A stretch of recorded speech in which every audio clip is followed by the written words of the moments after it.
नमोऽस्तुते व्यासविशाल बुद्धे फुल्लारविन्दायतपत्रनेत्र येन त्वया भारततैलपूर्णः प्रज्वालितो ज्ञानमयः प्रदीपः नारायणं नमस्कृत्य नरं चैव नरोत्तमं देवीं सरस्वतीं व्यासं ततो जयमुदीरयेत्। ॐ श्री परमात्मने नमः।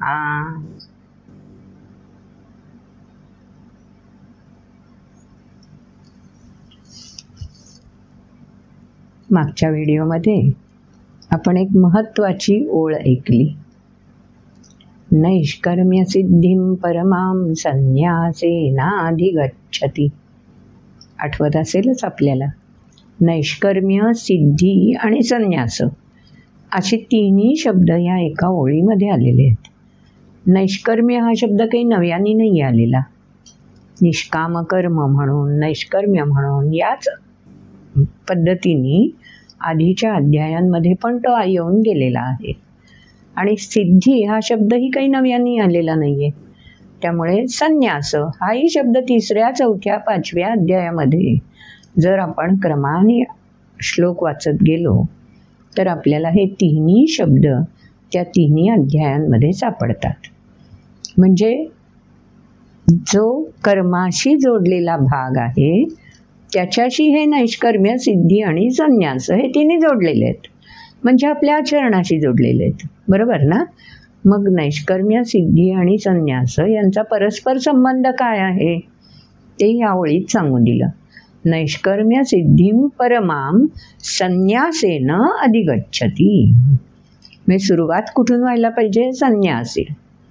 संन्यासामुळे सिद्धी, कोणती सिद्धी प्राप्त होते?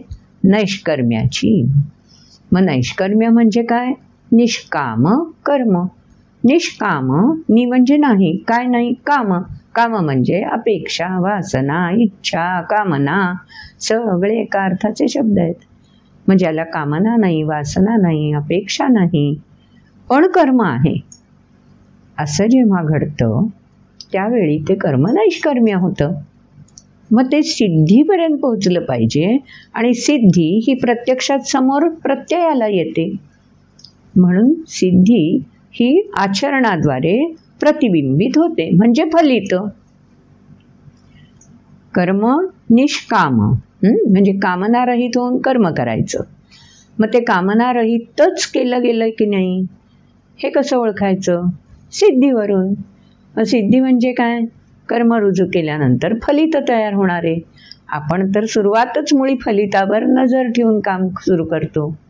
मग जेव्हा फलितावर नजर नसेल किंवा फलित कोणतंही आलं तरीही त्या फलितामुळे व्यक्ती निश्चयापासून, दृढतेपासून विचलित होत नाही। असा हा संबंध निष्काम कर्म आणि सिद्धी यांचा आहे। उदाहरणार्थ बघूया। सूर्य आपल्या सगळ्यांना किरणांद्वारे येऊन भेटत असतो।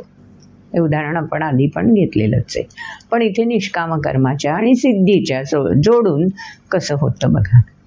सूर्य सहजपणे आपल्याला किरणांच्या मार्फत भेटतो। आपण त्याला भेट देण्यासाठी प्रसन्नतेने पुढे सामोरे आलो तरीही त्याचं कर्म तो तसाच करत राहतो। आणि एखादी व्यक्ती नाही सामोरी आली, दुर्मुखली होऊन, आळशीपणाने किंवा अगदी सूर्याचाच राग मनात धरून पाठमोरी राहिली तरीही सूर्य त्याचं काम करतच असतो ना? का? कारण निष्काम कर्मच केलं त्यांनी। पण कसं? अपेक्षा कोणतीच नाही आहे। ज्या ठिकाणी कर्म रुजू करायचं आहे त्या ठिकाणाहून प्रतिसाद कसा मिळेल, म्हणजे फलित काय मिळेल याविषयी सूर्य कुठे असतो आपल्या दृढतेने निश्चयाने त्याचं कर्म चालू राहत असतं. फलितावर पुढचा प्रवास किंवा आचरणाची पद्धती अवलंबून नाहीच. हे जसं सूर्याचं आहे तसंच उदाहरण वनस्पतींचं बघूया. झाडं काय करतात? झाडाचा प्रत्येक भाग आपापलं कार्य निष्कामपणे करत राहतो. मुळं आधार देण्याचं आणि पाणी जमिनीकडून घेण्याचं कार्य करतात. कामना असते का त्याच्यात कुठली? नाही मिळालं पाणी, जमिनीला सिंचन नाही केलं गेलं तर मुळं काय अडून बसतात? आम्हाला जोपर्यंत सिंचन होऊन पाणी मिळत नाही तोपर्यंत आम्ही कर्म आचरणार नाही. पाणी मिळावं ही कामना करत राहतात? नाही करत राहत ना. मुळं काय करतात? जमिनीत जिथे खोलवर ओलावा असेल त्याचा शोध घेत स्वतःहून रुजत जातात. खोल खोल प्रवास करत राहतात. कुठे ओलावा भेटेल माहिती असतं? किती खोल गेल्यावर भेटेल माहिती असतं? काहीच नसतं. ओलावा मिळावा यासाठीच प्रवास असतो का? नाही ना. आधार हे सुद्धा एक कार्य आहेच ना. तेव्हा झाडाला मला पेलून धरायचं आहे, हेही कार्य करायचं आहे आणि ओलावा मिळालाच तर तोही शोध घ्यायचा आहेच. म्हणजे फलित काय मिळेल? सिद्धी अपेक्षित ती मिळेल का? नाही ना. म्हणून नैष्कर्म्य. सिद्धी होईलच याची खात्री नसताना सुद्धा अविचलपणे दृढतेने आचरण करत राहणं याला म्हणायचं नैष्कर्म्य सिद्धी. आता हे संन्यासाशी कसं जोडलं जातं ते बघूया. आता मुळांचा विचार करून झालाय, आता आपण पानांचा विचार करायला येऊ, फळाफुलांचा विचार करायला येऊ. मुळं ओलावा शोषून घेतात, जमिनीतले आवश्यक घटक शोषून घेतात आणि आपण जे जे काय स्वीकारलेलं आहे ते पूर्णपणे ऊर्ध्व दिशेला संक्रमित करत राहतात. ते करतात का संक्रमित? नाही. ते त्यांचं तयार करून ठेवण्याचं काम करतात. मग काय होतं? खोडाच्या पेशी तो रस, मुळांकडून आलेले कच्चे घटक सगळे स्वतः मागून घेतात, शोषून घेतात आणि मुळं त्यांना निर्धास्तपणे त्यांचं कर्म करू देते. मी माझ्याजवळ राखून ठेवतोय असं नाही करत. जे दायित्व आहे ते निभावण्यासाठी पुन्हा सिद्ध राहतात. खोडाच्या पेशींनी तरी शोषून घेतलेला घटक स्वतःजवळ कुठे ठेवतात? तेही पुढे आणखी वाढीसाठी पुढच्या पेशींना दायित्व निभावून अखंड देत राहतात. हेच तर नैष्कर्म्य. पुन्हा स्वीकारण्यासाठी सज्ज होतात. जे मिळेल, जेवढं मिळेल, जसं मिळेल तेवढं स्वीकारायची तयारी असते. पुढचा प्रवासही असाच असतो. अगदी फलधारणा झाली, फुलं सुंदर उमलली, तरीही झाड त्या फुलांच्या ममतेत अडकून पडत नाही. फळं लगडली झाडाला तरीही त्यावर माझा अधिकार आहे, त्याविषयीची माझी आसक्ती चूक आहे का? नाही म्हणत ना वृक्ष असं. सहजपणे त्या फळांना पक्षी स्वीकारू शकतात, व्यक्ती स्वीकारू शकतात, प्राणी येऊन स्वीकारू शकतात आणि झाड आनंदाने समर्पित राहून त्यांच्या प्रती जे आहे ते सर्व योगदान देत राहतात. याला म्हणायचं नैष्कर्म्य सिद्धी. फलधारणा झाली म्हणजे सिद्धी झाली. ती कशी झाली? नैष्कर्म्य वृत्तीमुळे झाली. कोणाची नैष्कर्म्य वृत्ती? मुळापासून ते फळापर्यंतच्या प्रत्येक पेशीची नैष्कर्म्य वृत्ती. कुणीही स्वतःजवळ काहीही साठवून ठेवलं नाही. मग यालाच काय म्हणायचं? संन्यास. पुढे फळ सुद्धा स्वतःजवळ काहीच नाही साठवून ठेवत. बीजसुद्धा सहज बाहेर पडून पुन्हा रुजण्यासाठी तत्पर होतं. म्हणजे 3 गुणधर्म संन्यासमध्ये अपेक्षित आहेत. एक, कामना नको. दुसरा, ममत्व, अधिकार नको. आणि तिसरं, फलाशा, सिद्धीसाठी जे मला अपेक्षित त्याला सिद्धी नाही म्हणायचं. जे सामोरं येईल ती सिद्धी, त्याला म्हणायचं संन्यास वृत्ती. म्हणून संन्यास हा वृत्तीशी संबंध आहे असं आपण आधीच्या श्लोकांमध्ये समजून घेतलेलंच आहे. रानावनात जेव्हा आपण सहज फिरायला जातो किंवा जिथे झाडं असतील त्या रस्त्याने जात असलो तर रस्त्यावर सहज गर्द सावली असते. आपल्याला त्या भागात प्रवेश केल्यावर छान शीतलता जाणवते, थंडावा जाणवतो. हे आपोआप घडतं ना? जाणून बुजून मुद्दाम झाडं ठरवतात कोण झाडाखालून चाललंय, कोणाला शीतलता द्यायची आहे. एखादी रागीट व्यक्ती झाडावर सपासप काठीने ठोकत आपला राग बाहेर काढत जात असेल तरीही झाडं त्या व्यक्तीला शीतलताच प्रदान करतात. आणि एखादी व्यक्ती झाडांना मायेने हंजारत गोंजारत जात असेल तरीही झाडं शीतलताच देतात. आणि एखादी व्यक्ती त्याची फळं तोडायला म्हणून इच्छा धरून येत असेल तरीही झाडं शीतलताच देतात आणि फळंही प्रदान करतात. म्हणजे नैष्कर्म्य, सिद्धी, संन्यास या तिन्हीचा परस्पर संबंध ह्या निसर्गातल्या उदाहरणापासून सृष्टीकडून सहज आपल्याला जाणता येतो. म्हणजे जशी दृष्टी तशी सृष्टी अशी आपल्याकडे म्हण आहे. मग व्यक्तीसुद्धा कशी दृष्टी डेव्हलप करायला पाहिजे, विकसित करायला पाहिजे. अशा प्रकारची सृष्टी जर आपण सतत नजरेत साठवली, बाहेरून अशाच प्रकारचा प्रसंगांचा, घटनांचा स्वीकार केला आणि मनबुद्धीमध्ये तो स्थिरावू दिला तर आपली दृष्टीही तशीच होईल ना. आणि मग आपल्याला सृष्टीकडून दृष्टीद्वारे चित्तवृत्ती निश्चित करता येते.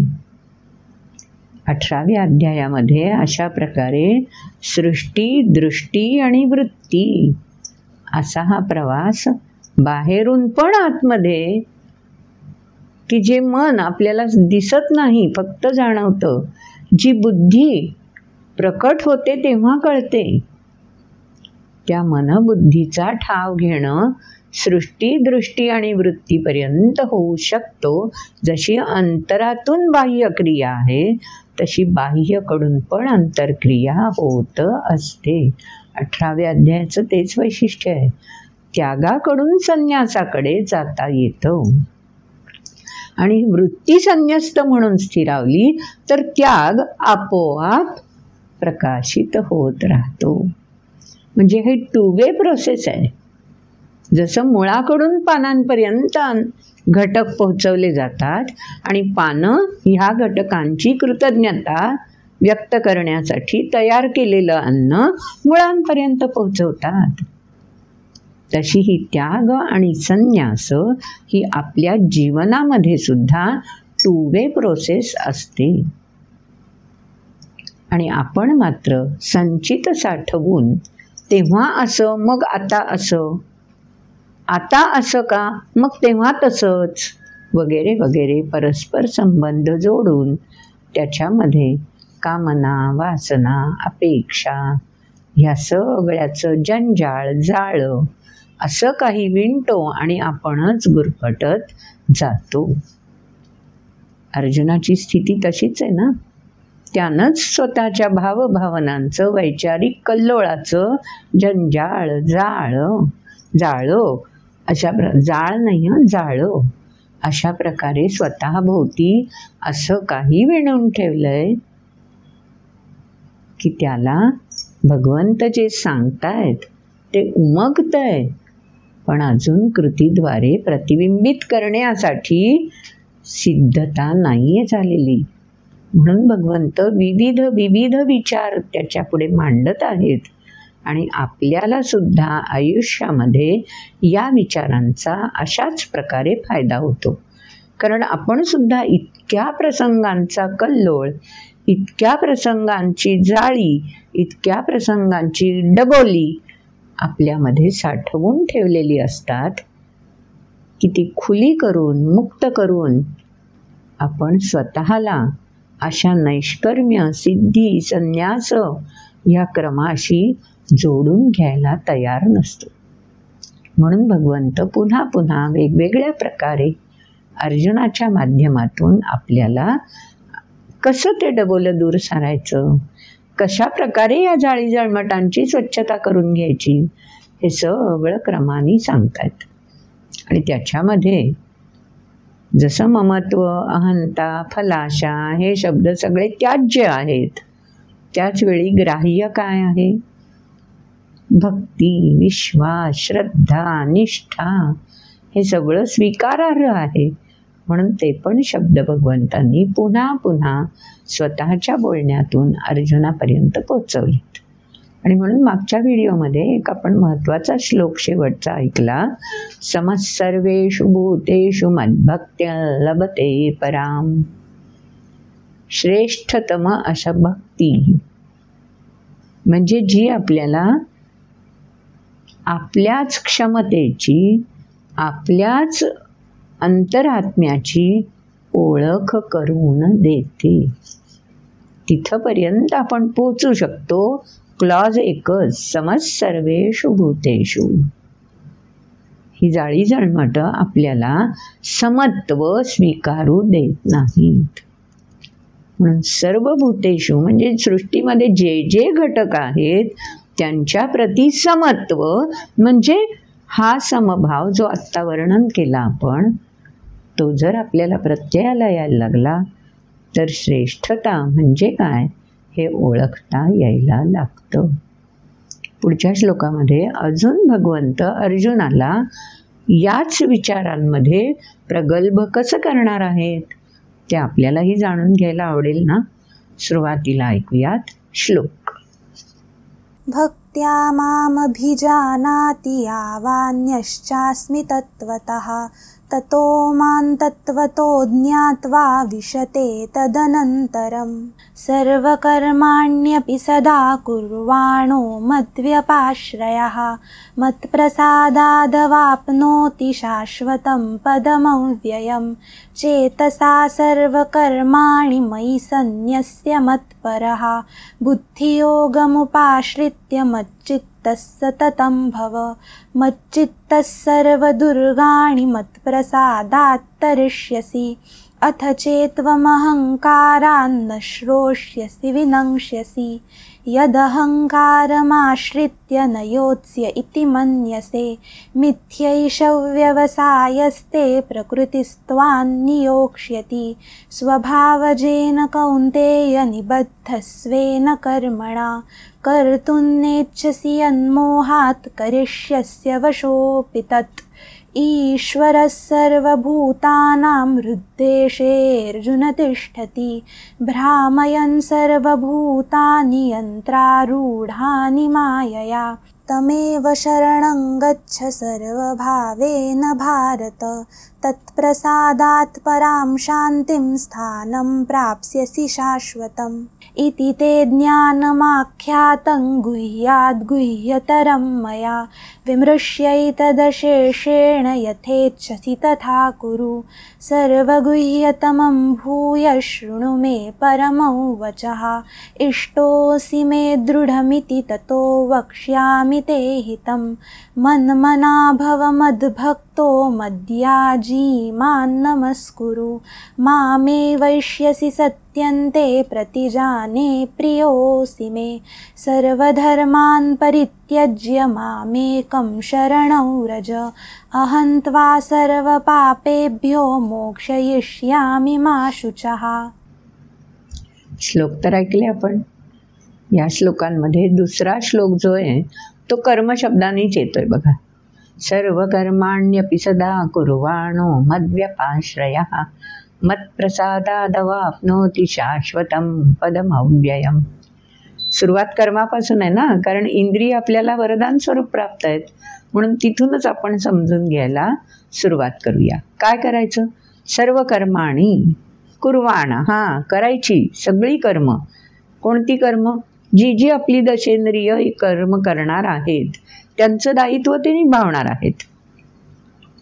ती सगळी कर्म त्यांना करायला द्यायची. ती करतच राहणार आहेत. आपण अडवू शकतच नाही आहोत. आपण संयमित करू शकतो, पण त्यांच्यावर बंधन नाही घालू शकत. बंधन घातलं तर चेंडू जसा दाबून ठेवायचा प्रयत्न केला तर उफाळून येतो, तसंच आहे. इंद्रियांना बांधून ठेवण्यामुळे इंद्रिय संयमित होत नाहीत, उलट ती उफाळून यायचा प्रयत्न करतात. म्हणून मग काय सांगितलं? सर्व कर्माणी अपि कुर्वाणः. करत राहा कर्म, पण कशी कर? मद्व्यपाश्रय. पूर्णतया आश्रय.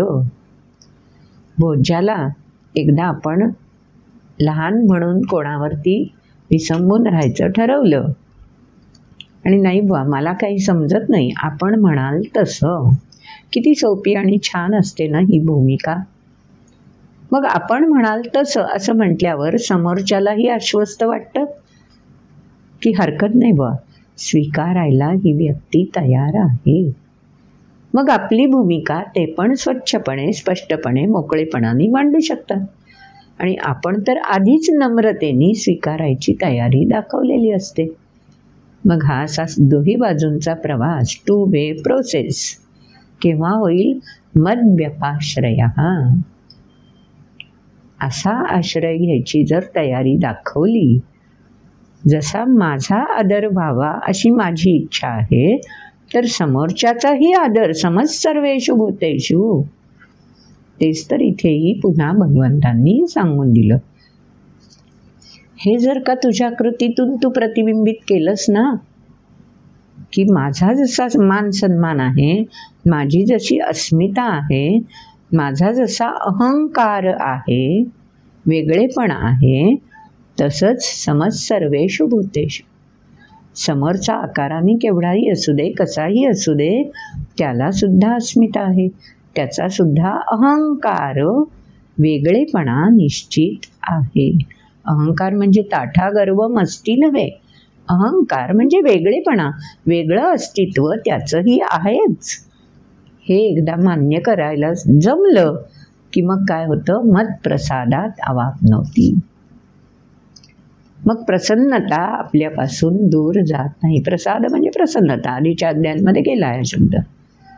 मत्प्रसादात म्हणजे आपल्या चित्तामध्ये जो कोणी ऊर्जा रूपाने ठाण मांडून बसलेला आहे, ती ऊर्जा आपल्याला आपोआप प्रसन्नता जाणवून देत राहते.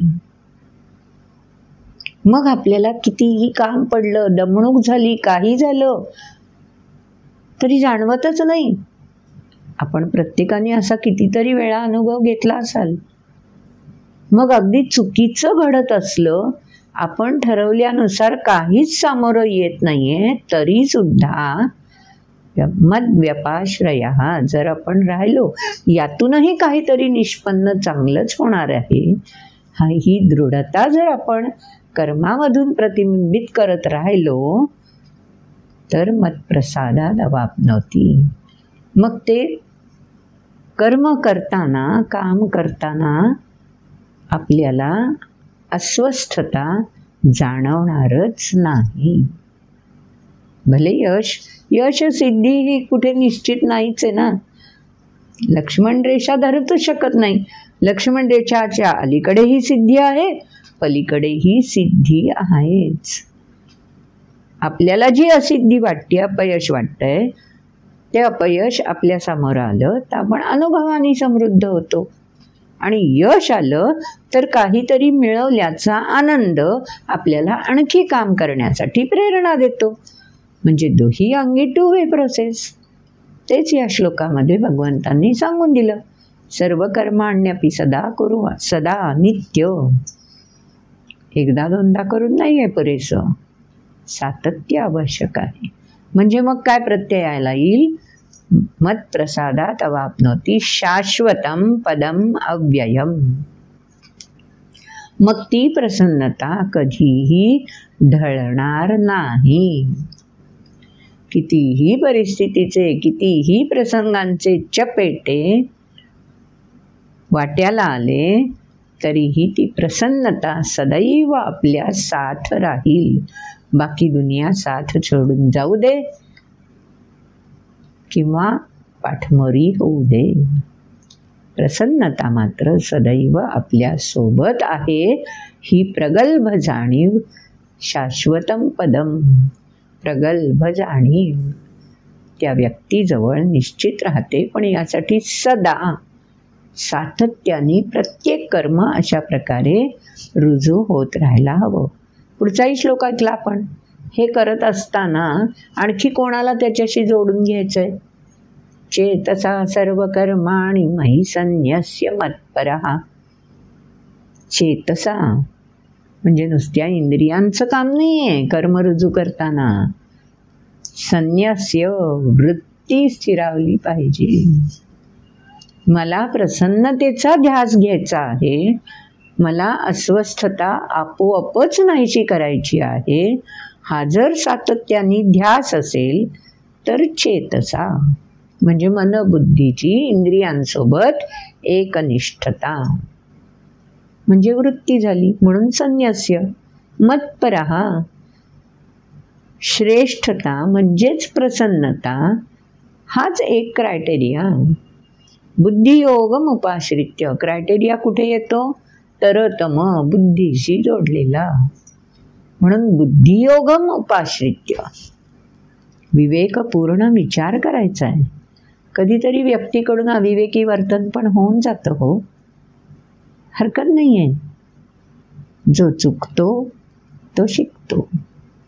म्हणून बुद्धियोगम उपाश्रित्य पुढे सांगून दिलं मच्चित्त सततम भव. चुकलास तरी हरकत नाही आहे, मागे फिरू नकोस, अपयशाने खचून जाऊ नकोस. माघार तर मुळीच घ्यायची गरज नाही. मच्चित्त सततम भव. नेताजी सुभाषचंद्र बोस चरित्र वाचून बघा. आझाद हिंद फौजेचं एवढं यश सुरुवातीला आलं.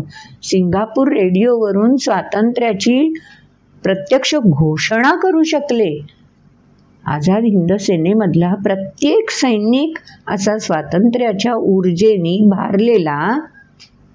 जसा जसा भारतामध्ये प्रवेश करायला लागला तशा तशा अडचणी वाढत गेल्या. शरीर पोषणासाठी आवश्यक तेही मिळेनासं झालं.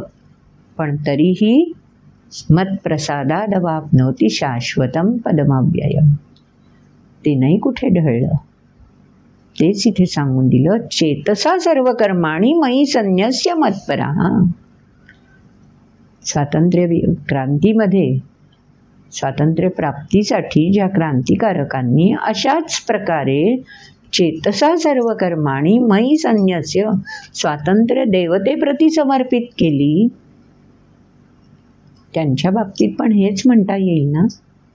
आणि अगदी आज सुद्धा सीमेवरचा प्रत्येक सैनिक येईल त्या हवामानातली बदल असू दे, पोषणाच्या बाबतीतले बदल असू दे किंवा वैयक्तिक बाबतीतले बदल असू दे, कोणत्याही वेळी न डगमगता स्थिरपणे बुद्धियोगम उपाश्रित्य. आणि ते फक्त सैनिकांनी करून नाही चालणार आहे.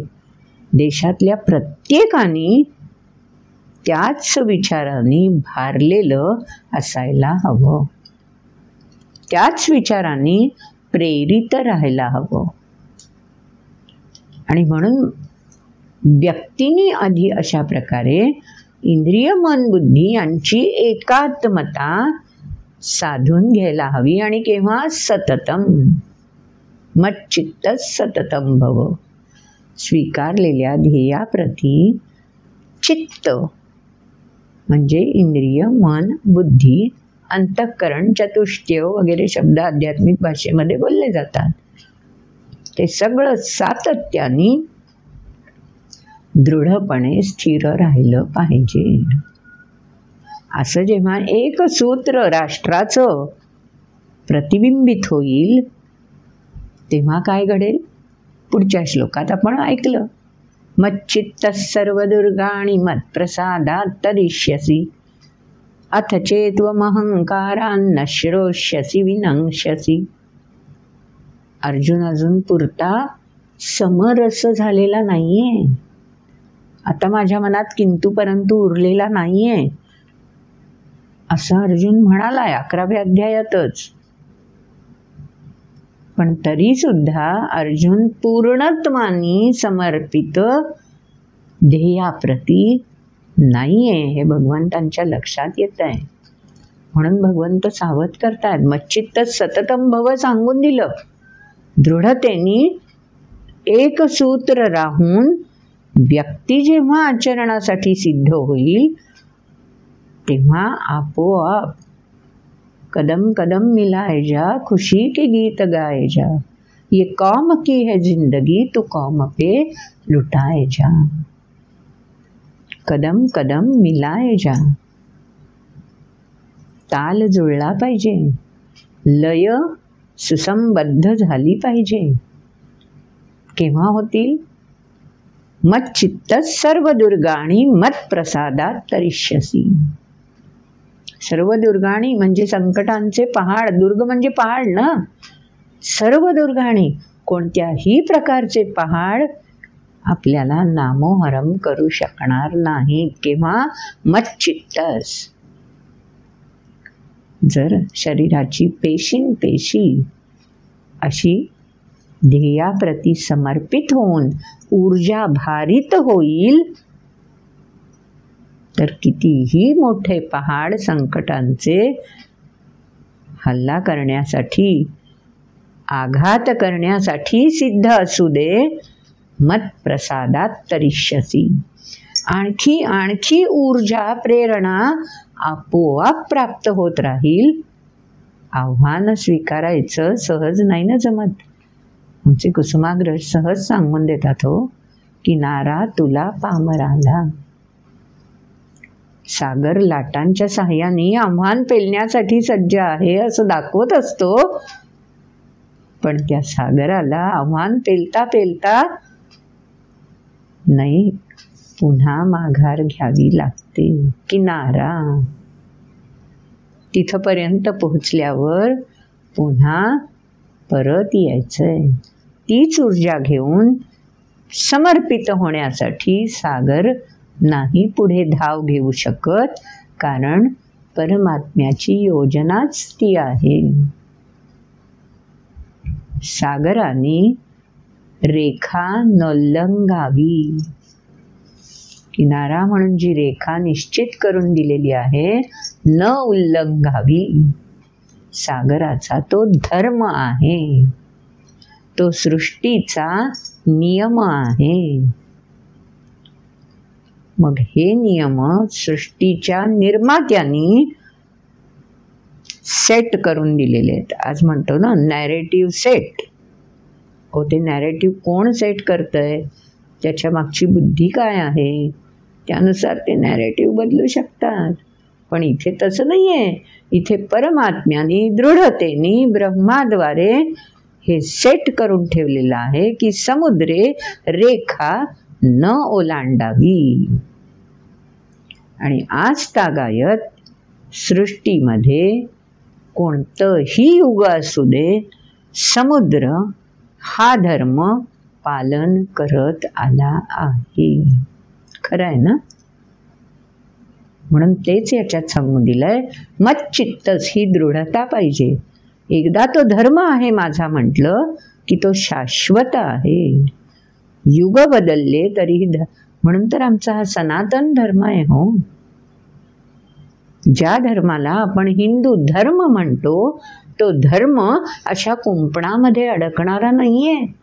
तो परमात्म्याने ब्रह्माद्वारे सृष्टीच्या सुचारू चलनासाठी जो स्थापित केलेला आहे तो हा सनातन धर्म आहे. आणि त्याचे आपण सगळेजण पायिक आहोत.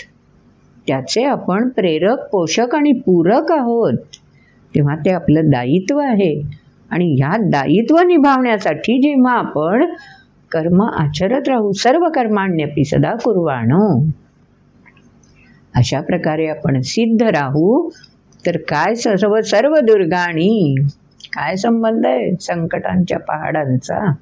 मत प्रसादात तरिष्यसी, सहज ते पहाड लंघून ध्येयाप्रती समर्पित व्यक्ती राहू शकते.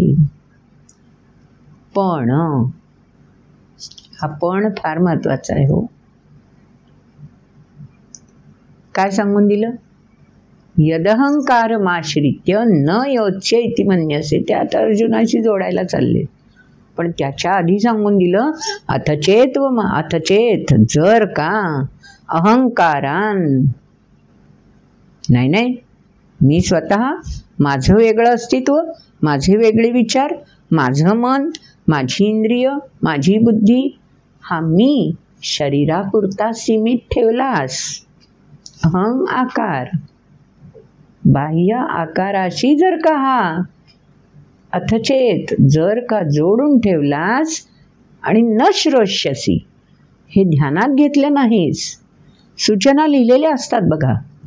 आपण रस्त्यावर चालतो, रस्त्यावरून जाताना वाहन किती वेगानं चालवावं, वळण कुठे आहे, पूल कुठे आहे, खडबडीत रस्ता कुठे आहे, वेग मर्यादा किती आहे, सगळ्या सूचना जागोजागी लिहिलेल्या असतात. पण अथचेत्वमहंकारा न श्रोष्यसी, आमचं कुठे ध्यान असतं तिकडे. आम्ही आमच्या जममध्ये प्रवास करत सुटत असतो.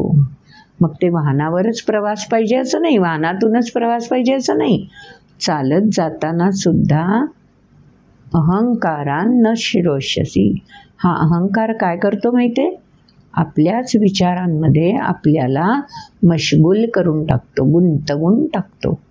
माझ्या मनातलं विचार, माझ्या मनाची आंदोलनं, माझ्या बुद्धीमधले तरतम भाव, याच्यामध्ये ज्यावेळी व्यक्ती गुंतून पडते आणि क्रिया करते सायमल्टेनियसली, क्रिया पण करत असते आणि अशी गुंतून पण पडलेली असते, त्याचं हे उदाहरण आहे. अथचेत, जर का असा तू गुंतून पडलेला असशील, मन कुठेतरी, बुद्धी कुठेतरी गुंतलेले आणि इंद्रिय मात्र काम करतायत, न शिरोष्यसी, त्या सगळ्यांना एकाग्र करत नसलास तर काय घडणार? विनंक्ष्यसी. मग कसा तरिष्यसी, मग तरुण कसा जाणार? मग विनंक्ष्यसी, विनाश अटळ आहे. मग ते कोणीही कोणत्याही प्रकारे वर्तन करू दे, जर ध्येयाधिष्ठित वर्तन नसेल तर विनंक्ष्यसी अटळ आहे. म्हणजे सावध पण केलंय भगवंतांनी. कशा प्रकारे पुढे झेप घे तेही सांगून दिलंय. आणि मीचा वेगळेपणा जर का मन एकीकडे, बुद्धी एकीकडे आणि कर्म तिसरंच, अशा प्रकारे जर का विखुरला गेलास तर विनंक्ष्यसी अटळ आहे. अजून पुढच्या दोन श्लोकांमध्ये भगवंत थेट अर्जुनाला भेटतायत आणि थेट अर्जुनाच्या निश्चयाविषयी स्पष्ट करून सांगतायत. आता भगवंत बाकी कोणाच्या विचाराशी अर्जुनाला जोडायला जातच नाही आहेत. थेट स्वतःचाच गुंता तू कसा सोडवायचास त्याविषयी भगवंत अर्जुनाशी बोलतायत. काय बोलतायत? यदहंकारमाश्रित्य न योत्स्य इति मन्यसे. अर्जुनाने पहिल्या अध्यायाच्या शेवटी निर्णय जाहीर केला ना, मी लढत नाहीच. हे लढाई योग्यच नाहीये, जाहीर केला निर्णय अर्जुनाने. म्हणून भगवंत स्वच्छ सांगून देतात, हा निर्णय तू अहंकारामुळे घेतलायस. आता अहंकार म्हणजे काय ते आपल्याला कळलंय. मन कुठल्या तरी आंदोलनांमध्ये गुंतलेलं, बुद्धी कुठल्या तरी वेगळ्याच विचारांशी जोडलेली आणि इंद्रिय मात्र प्रत्यक्ष कर्मामध्ये उडी घ्यावी की न घ्यावी, करावं की न करावं या संभ्रमात अडकलेली. ह्या सगळ्याला म्हणायचं अहंकार. ही जाळी जळमट, हा गुंता. आणि तो कशामुळे होतो? यत अहंकारम आश्रित्य. शरीराशी मी जोडला गेलो, प्रकृतीशी जोडला गेलो, प्रकृतीच्या सत्वरज तम गुणांमध्ये मी अडकत राहिलो, तर अहंकारम आश्रित्य. मग ती प्रकृती तर खेळ करायला बसलेलीच आहे ना. तोच खेळ केलाय प्रकृतीने. आणि अर्जुन निर्णय करून बसलाय, न योत्स्य इति मन्यसे. असं जर का तू मानत असशील की मी निर्णय करू शकतो, नाही लढणार मी, तर पुढच्या वेळी सांगून दिलं भगवंतांनी, मिथ्यैषव व्यवसायस्ते प्रकृतिस्त्वान्योक्ष्यति. ज्या प्रकृतीच्या गुणांमध्ये अडकून तू मीत्वानी निर्णय घेऊ इच्छितोयस, अरे मिथ्यैषव, मिथ्या एव एषः व्यवसाय. न योत्स्य हा तुझा व्यवसाय म्हणजे निश्चय मिथ्या आहे, दांभिकपणे घेतला गेलेला आहे, झूठ आहे. कारण संघर्ष तू आत्ताही करतोच आहेस. युद्ध म्हणजे संघर्ष. आत्ताही अर्जुन संघर्षच करतोय. तोंडाने जरी न योत्स्य म्हणत असला तरी तो संघर्षच करतोय की हे बरोबर आहे का चूक आहे, योग्य आहे का अयोग्य आहे, लढाई करावी का करू नये, स्वतःच तो कबूल करतोय ना. आणि म्हणून धर्म्य काय आणि अमृत काय, ये तू धर्म्य अमृत. मी 12व्या अध्यायातला शेवटचा श्लोक आहे. धर्म्य म्हणजे लौकिक अर्थाने योग्य करायचं ते प्रेय कर्म, आणि अमृत म्हणजे श्रेय जे शाश्वत समाधानाकडे घेऊन जाणारं आहे ते कर्म. कर्मच दोन्ही, पण एक प्रेयामध्ये गुंतवणारं आणि एक श्रेयाकडे घेऊन जाणारं. त्याच्यामधला संघर्ष अर्जुन आत्ताही करतोच आहे. म्हणून मिथ्यैषव व्यवसाय असते. ही प्रकृतिस्त्वान्योक्ष्यति. मग ही प्रकृती काय करेल? पुढच्या श्लोकात सांगून दिलं, स्वभावजेन कौन्तेय निबद्धस्वेन कर्मणा. स्वभाव, स्वभाव म्हणजे अध्यात्म. सगळं वर्णन आधीच्या अध्यायांमध्ये येऊन गेलंय, त्यामुळे पुन्हा त्याच्यामध्ये आपल्याला जायची गरज नाही आहे. अरे अर्जुना, तुझा स्वभाव जो आहे ना, जो वृत्ती म्हणून स्थिरावलेला आहे, ती वृत्तीच तुला असा निर्णय करू देणार नाही. कारण सगळ्या समाजाला सुचारू राखण्याचं दायित्व कुरुवंशाचा प्रतिनिधी म्हणून तुझ्यावर आहेच ना. तेच तर तुझ्या वृत्तीमध्ये स्थिरावलेलं आहे. मग ते दायित्व तू नाकारू शकशील? मिथ्यैषव व्यवसाय असते. तू युद्ध न करण्याचा निश्चय करशील सुद्धा, पण जसं जसं अन्य सगळेजण युद्ध करताना बघशील, त्यावेळी मात्र तुझं अंतर्गत युद्ध स्वभावाशी चालूच असणार आहे. निबद्धस्वेन कर्मणा. आणि मग कर्म करण्यासाठी तू प्रवृत्त होशीलच, कारण तुझी वृत्ती, स्वभाव तोच आहे की तुला निरलसपणे, निर्व्याजपणे समाज सुचारू राहावा, हेच ध्येय जर तुझं आहे स्वभावानुसार, तर तू युद्धापासून दूर क्षणभर देखील राहू शकणार नाहीस. कर्तुं नेच्छसि यन्मोहात् करिष्यस्य अवशः. तूच तुझ्या उर्मींच्या द्वारे युद्धासाठी तत्पर होणार. कारण स्वभाव, ती वृत्ती आहे तुझी. दैवी गुणसंपदा म्हटलंय ना अर्जुना, तू दैवी गुणसंपदा घेऊन 16व्या अध्यायात सांगून दिलंय. ही दैवी संपदा जी आहे ना, तीच तुझ्या उर्मी जागवेल, तुझी स्फूर्ती जागवेल. आणि हा जो काय मिथ्या व्यवसाय आहे, दांभिक निश्चय तू करू इच्छितोयस, तो फोल ठरेल. म्हणून पुढच्या ओळीमध्ये आणखी भगवंतांनी सांगून दिलं, अरे अर्जुना, सर्वांनीच हे लक्षात घ्यायला हवं जसा तू आत्ता या युद्धापुरता मिथ्या व्यवसाय करतोयस, दांभिकपणे निर्णय घेऊ इच्छितोयस, पण तुझा स्वभाव त्या निर्णयावर तुला टिकू देणार नाहीये, तसं सगळ्याच प्राणीमात्रांचं होतं रे. तात्पुरती इच्छा धरून आपण एखाद्या कर्म करायला प्रवृत्त होतो. प्रवृत्त होणं वेगळं, आवेशात येऊन त्या कर्मासाठी सिद्ध होणं वेगळं. आणि जसे जसे सर्व दुर्गा आणि संकटांचा सामना, पहाडांचा सामोरा येणं हे प्रत्ययाला यायला लागतं, त्यावेळेला आपला मूळ स्वभाव जागतो. जे संस्कार आहेत, जे धर्म्य आहे, जे शाश्वत आहे, तेच उफाळून येतं. कारण का? ईश्वर सर्वभूतानां हृद्देशे अर्जुन तिष्ठति.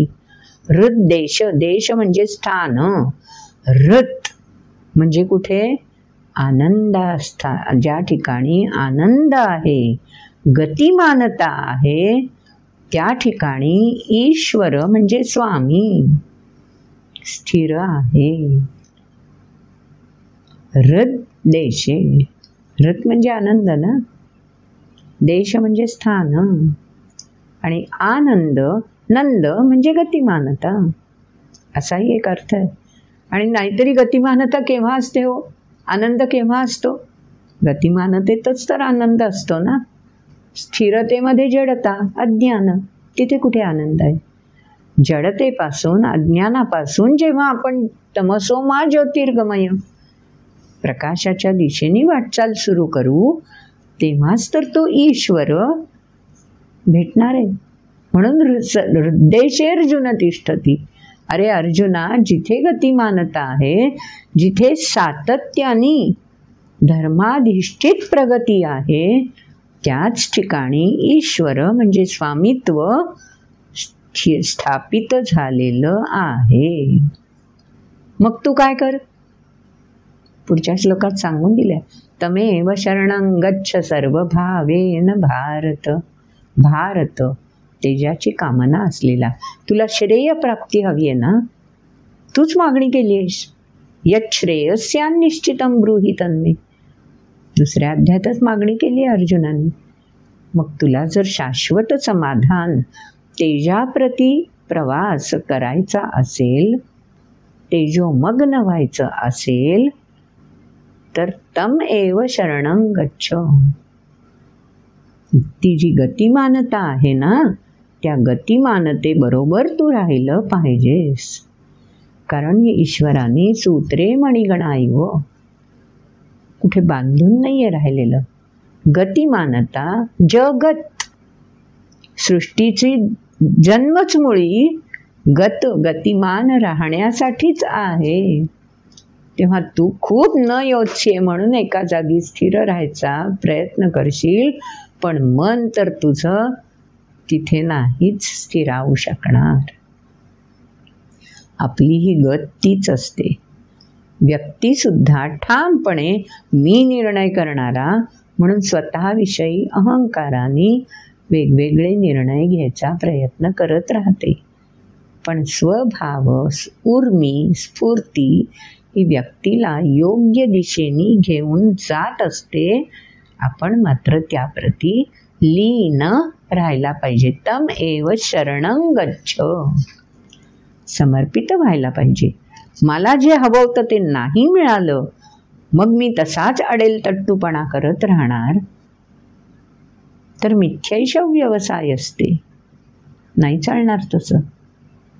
तम एव शरणं गच्छ, जे सामोरं आलंय त्याचा स्वीकार कर आणि कंटिन्यू. ACD, चल पुढे. जे काय होतं ना पूर्वीचा तुझा अहंकारपूर्वक केलेला निश्चय, डिटॅच फ्रॉम दॅट. न योच्य हा दांभिक निश्चय आहे, डिटॅच फ्रॉम दॅट. नाही डायरेक्ट भगवंत सांगत आहेत. भगवंत पुढच्या श्लोकात म्हणतात, इति ते ज्ञानमाख्यातं गुह्यात गुह्यतरं मया. रहस्यमय पद्धतीने मी सगळी उकल अर्जुना तुला करून दाखवलेली आहे. बरं, काय समजून घ्यायचं त्याचा अर्थ ते तू समजून घे. तमेव शरणं गच्छ. जे दायित्व ज्या क्षणी सामोरं आलेलं आहे तेच कर्माचर, कर्तव्य, दायित्व समजून कसं तम एव शरणं गच्छ. त्यासाठीच वरदान स्वरूप मला हे सगळं प्राप्त झालेलं आहे. स्वभाव वृत्ती ध्यानात घे. बघ मी हे सगळं रहस्य तुला सांगून तर दिलेलं आहे. विमृश्यैतदशेषेण यथेच्छसी तथा कुरु. हे सगळं तू एकाग्रतेने तल्लीनतेने विमृश्य जाणून घे. ऐकून घे नाही. अहो ऐकण्यासाठी 2 कान आहेत. एका कानाने नळी फुंकिली सोनारे, इकडून तिकडे गेले वारे. असे हे 2 कान आहेत समजायचं का? दोन्ही कानांनी येणाऱ्या त्याच लहरी चित्तापर्यंत प्रभावीपणे पोहोचवायच्या हा निर्णय व्यक्तीने करायचा असतो. म्हणून बघ, विमृश्य एतद अशेषेण विमृश्य, हे पूर्णतया जाणून घेऊन यथा इच्छसी तथा कुरु. तू काय कर हे मी तुला नाही सांगणार. यथा इच्छसी, तुझा निर्णय तू घ्यायचा आहेस. आपला दृढ निश्चय मिथ्या आहे का तोच योग्य आहे. अथ चेत मम अहंकारा न श्रोष्यसी विनक्ष्यसी, तेही सांगून दिलं. आणि मिथ्यैष व्यवसाय असते तेही सांगून दिलं. आणि स्वभावजेन कौंतेय निबद्धस्वेन कर्मणा, हेही सांगून दिलं. 4 श्लोकांमध्ये भगवंतांनी अर्जुनाला या बाजूला जायचा विचार केलास तर काय आहे, या बाजूला जायचा विचार केलास तर काय आहे, आणि संतुलन समसर्वेषु भूतेषु. घडीवर असं समजूया, इंद्रिय पण भूतमात्र आहेत, मन पण भूतमात्र आहे, बुद्धी पण भूतमात्र. समसर्वेषु भूतेषु, मन वेगळं नाही, बुद्धी वेगळी नाही, इंद्रिय वेगळी नाहीत, सगळं सम आहे असं जेव्हा जाणशील तेव्हा काय घडेल पुढच्या वेळेस सांगून दिलंय बघ. यथा इच्छसी तथा कुरु म्हणून सांगून दिलं अर्जुनाला. पण नाही हो, भगवंतांचा फार लाडका आहे ना अर्जुन. कारण अर्जुनाने स्वतःहून आपला कमकुवतपणा प्रकट केलाय. हे खूप महत्त्वाचं असतं. जेव्हा आपण आपल्याला ओळखतो आणि आपला कमकुवतपणा व्यक्त करतो आणि तो व्यक्त करून यच्छ्रेयस्यान् निश्चितं ब्रूहि तन्मे, अमृत मिळवायचंय, शाश्वत ते श्रेय मिळवायचंय, अशी जेव्हा प्रार्थना करतो त्यावेळी आपोआप आपल्याला योग्य मार्ग सापडतो, सामोरा येतो. हा मार्ग दाखवणारा कोणी ना कोणीतरी योग ईश्वर, ईश म्हणजे स्वामी, वर म्हणजे श्रेष्ठ, आणि योग आपोआप जोडला जातो. यत्र तत्र सर्वत्र तोच तर भरून राहिलाय. त्याचा प्रत्यय निश्चितपणे येतोच. म्हणून जरी यथेच्छसी तथा कुरु असं भगवंतांनी म्हटलं ना, तरी पुढच्या श्लोकात पुन्हा भगवंत म्हणतायत सर्वगुह्यतमं भूय शृणु मे परमो वचः. सगळ्या गुह्य, सगळ्या रहस्यांचं सार तत्व पुन्हा एकदा अर्जुना मी तुला सांगतो बरं. अगदी थोडक्यात सांगतो रे, पुन्हा एकदा समजून घे. आणि हे मी का सांगतोय ते पण लक्षात घे बरं. इष्टोऽसि मे दृढमिति ततो वक्ष्यामि ते हितम. हित, कल्याण, शाश्वतता, जे तुला अपेक्षित आहे ते श्रेय तुला प्राप्त व्हावं. कारण तू इष्ट आहेस रे, योग्यच मागणी केलेली आहेस. अशी योग्य मागणी करणाऱ्याला जे आवश्यक ते देण्यासाठी मी सदैव सिद्ध आहे. मग मी पुन्हा तुला एकदा गुह्य सांगतो बरं. जीवन रहस्याचं कोडं उकलायचं कसं, त्याची कुंजी, चावी मी पुन्हा एकदा तुला दाखवून देतो. त्या किल्लीचा उपयोग करायचा की नाही हे तू ठरवायचं आहेस. लॉकरला 2 चाव्या असतात ना, आपल्याकडची चावी आपण जीवापाड जपून ठेवतो, आणि दुसरी चावी आपण निर्धास्त असतो की ती आहेच आहे त्या बँकेमध्ये. जिथे मी लॉकर उघडलेला आहे तिथे मी दरमहा त्या लॉकरच्या सुरक्षेसाठी किंमत मोजतोय. त्यामुळे त्या लॉकरची सुरक्षितता मी नाही चिंता करत, मी नाही अस्वस्थ होत. कारण का? मी रुजू करतोय.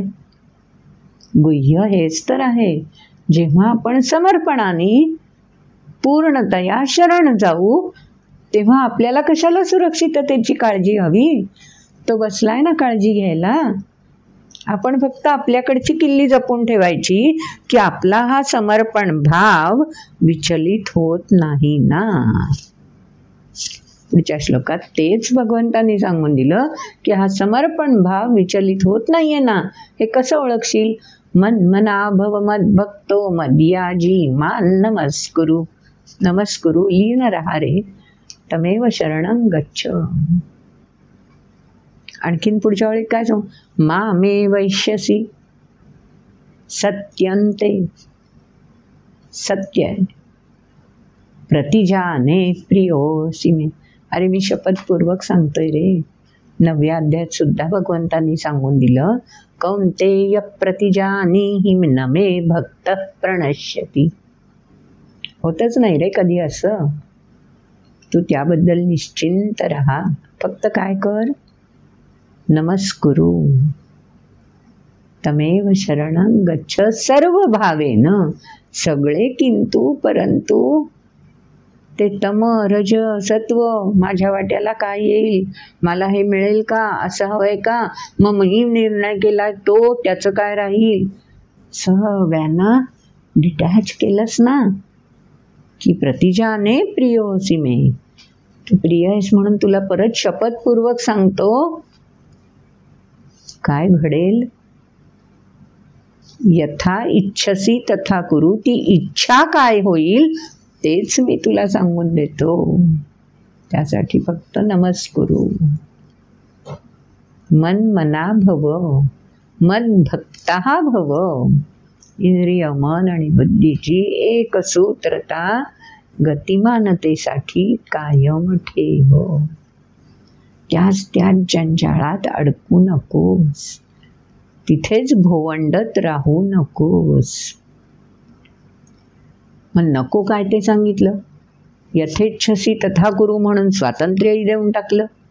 आणि आता पुन्हा भगवंत म्हणतायत, सर्व धर्मान् परित्यज्य मामेकं शरणं व्रज अहं त्वा सर्व पापेभ्यो मोक्षयिष्यामि मा शुचः. मा शुचः. शुचः म्हणजे व्याकुळ होऊ नकोस. तुम्हा आम्हाला ही व्याकुळता सतत कुरतडत असते ना हो. असं होईल का? हे घडेल का? किती व्याकुळता. व्याकुळता 2 प्रकारची असते. एक अधीरता आणि एक अनिश्चितता. एक उतावळेपणा जो दुर्योधनामध्ये आहे, आणि एक अनिश्चितता की यातून निष्पन्न काय होणार आहे, जे अर्जुनामध्ये आहे. म्हणजे दुर्योधन आणि अर्जुन दोघंही. म्हणून भगवंतांनी सांगून दिलं, सर्व धर्मान् परित्यज्य. अधीरता पण नको, उतावळेपणा पण नको, आणि तुझ्यासारखा तरतम विचलितता डामाडोल होणं तेही नको. सर्व धर्मान् परित्यज्य मामेकं शरणं व्रज. दृढतापूर्वक ध्येयाप्रती शरणं व्रज, समर्पित राहा. आणि व्रज म्हणजे चालत राहा. व्रज म्हणजे स्थिर नाही राहायचं आहे. तेव्हा व्रज म्हणजे गतिमानता. मामेकं व्रज. ती गतिमानता कोणामुळे राहू शकते? मामेकं. ऊर्जा बनून मी आहे, ती ऊर्जाच मला गतिमान ठेवणार आहे, याविषयी दृढ राहा. अधीरता पण नको आणि व्याकुळता पण नको. सर्व धर्मान् परित्यज्य. कर्म करताना ना अधीरता उपयोगी ना व्याकुळता उपयोगी. शरणं व्रज. दृढता हवी, समर्पित दृढता हवी. किती सुंदर श्लोक आहे, आपल्या जीवनाचं मर्म सांगून दिलंय. नाही कश्चित क्षणमपि जातु तिष्ठत्य कर्मकृत. कोणाचाही एकही क्षण कर्म आचरल्याशिवाय जाऊ शकत नाही. हे जर धर्म आहे, हे जर सत्य आहे, तर मग तू काय कर, अधीरता आणि व्याकुळता यांच्यामध्ये दोलायमान होऊच नकोस. मामेकं शरणं व्रज, दृढतापूर्वक ध्येयाप्रती समर्पित रहा आणि वाटचाल कर. शरणं व्रज, व्रज वाटचाल करत राहा. संन्याशाला परिव्राजक म्हटलं जातं. परी म्हणजे संपूर्णतया, व्राजक भ्रमण. मग काय घडेल? सर्व धर्मान् परित्यज्य मामेकं शरणं व्रज अहं त्वा सर्व पापेभ्यो. पाप म्हणजे अस्वस्थता. बस सर्व पापेभ्यो, सर्व प्रकारच्या अस्वस्थतेवरचा उपाय आपोआप गवसेल. अरे बाबा तुला त्यासाठी अधीरता पण नको आणि व्याकुळता पण नको. कारण व्याकुळता स्थितिप्रिय बनवते, न योच्य, आणि अधीरता चंचलतेकडे घेऊन जाते. बरोबर दोन प्रतीका आहेत की नाही वृत्तीची. अधीरता ही वृत्ती आहे, व्याकुळता ही पण वृत्ती आहे. एक प्रतीक आहे दुर्योधन, एक प्रतीक आहे अर्जुन. भगवंतांनी सर्व धर्मान् परित्यज्य, या दोन्ही वृत्तींचा त्याग हवा आणि दृढता हवी व्रजसाठी. अडिगपणे, अटलपणे वाटचाल करायची आहे, गतिमानता राखायची आहे. मग तुला कसलाच प्रश्न उरणार नाही. मग यथा इच्छसी तथा कुरु, हे माझं वचन तू योग्य प्रकारे समजून घेशील, जाणीवपूर्वक स्वीकारशील.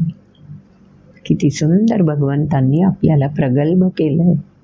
मग बस आपणही निश्चय करूया, नो अधीरता, नो व्याकुळता. कारण दोन्हीमुळे, एकामुळे आपण अयोग्य वर्तन करू शकतो आणि एकामुळे आपण स्थितिप्रियतेकडे खोलवर रुतत जातो. तेव्हा टाळायचा प्रयत्न करूया. प्रत्येक कर्म करताना हे दोन्ही टाळता आलंच पाहिजे. समम बघूया संतुलन जमतंय का. तेव्हा आजचा व्हिडिओ याच ठिकाणी संपन्न करूया. भेटूया पुन्हा पुढल्या व्हिडिओमध्ये. जर व्हिडिओ आवडला असेल तर लाईक करा, शेअर तर आपण करत असालच, आणि हो, चॅनल सबस्क्राईब केला नसेल तर जरूर सबस्क्राईब करा आणि बेल आयकॉन क्लिक केलं की आपल्याला नोटिफिकेशन मिळत राहील.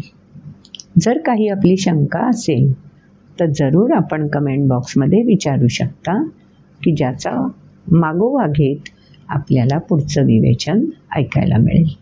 भेटूया पुढच्या व्हिडिओमध्ये. नमस्कार.